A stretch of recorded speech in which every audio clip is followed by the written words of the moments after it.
देशभरात सध्या एकाच विषयाची सगळ्यात मोठी खळबळ सुरू आहे आणि तो विषय म्हणजे नीट यूजी परीक्षा पेपर लीक प्रकरण।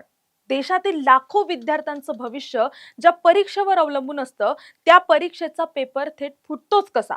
तुम्हाला तर माहितच आहे, या एका पेपर लीकमुळे 3 मे रोजी झालेली परीक्षा थेट रद्द करावी लागली आहे।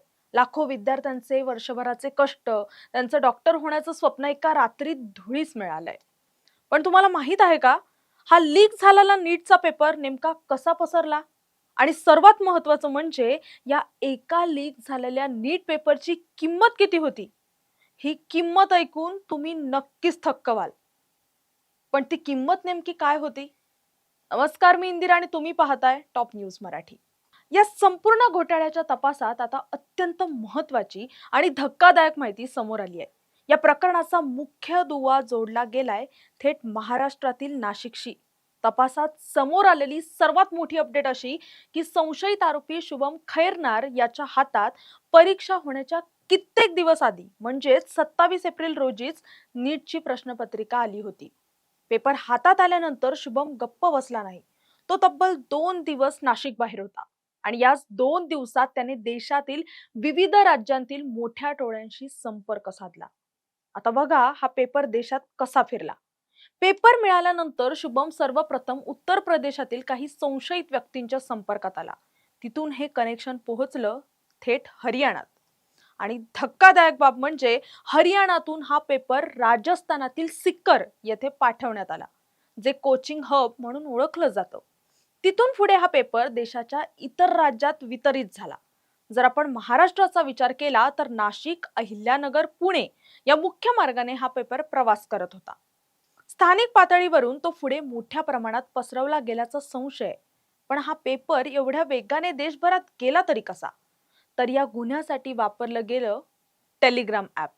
होय, टेलिग्रामवरील गुप्त गट आणि चॅनल्सच्या माध्यमातून ही प्रश्नपत्रिका देशभरातील हजारो विद्यार्थ्यांपर्यंत पोहोचवण्यात आल्याचा संशय आहे।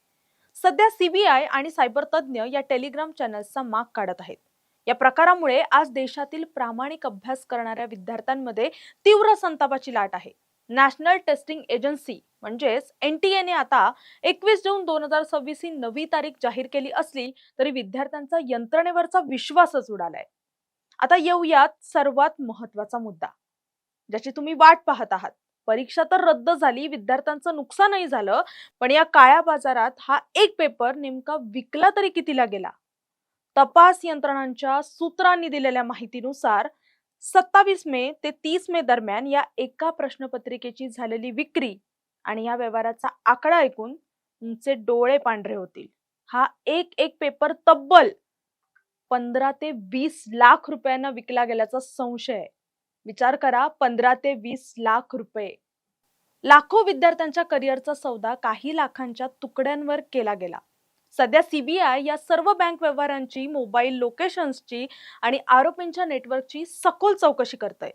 शुभम खैरनारच्या मोबाईलमधून आणखी किती मोठे मासे गळाला लागणार हे पाहणं मात्र महत्त्वाचं ठरणार आहे।